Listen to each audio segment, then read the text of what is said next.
أهلا بكم في نباش التاريخ. يوم 28 ديسمبر سنة 1872 نشرت صحيفة البشير اللبنانية خبر من مصر. بيقول الخبر إن في سفراء اجتمعوا عند السفير الروسي بخصوص قضية المحاكمة في مصر، وقرروا اتباع اللي اتحكم بيه في كوميسيون القاهرة من سنتين، وهو إن المحاكمة تكون في مصر على نفس الطريقة اللي كان عاوزها الخديوي لمدة 5 سنين.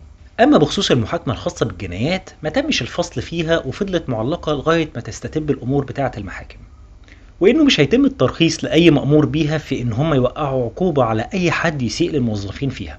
الخبر هنا مش واضح فيه إيه السياق اللي بيتكرر فيه مسألة المحاكمات، بس أنا دورت على الموضوع ده وفي الأغلب ده الكلام اللي كان بيتقال قبل إنشاء المحاكم المختلطة في مصر. والمحاكم دي اتعملت سنة 1875 علشان تسمح للرعايا الأوروبيين اللي موجودين جوه مصر إنها تتقاضى ما بينهم وما بين المصريين، وده يرجع لأن استكمال قناة السويس سنة 1869 زائد تطوير تجارة القطن، كل ده اجتذب العديد من المصالح الأجنبية والرعايا الأجانب لمصر.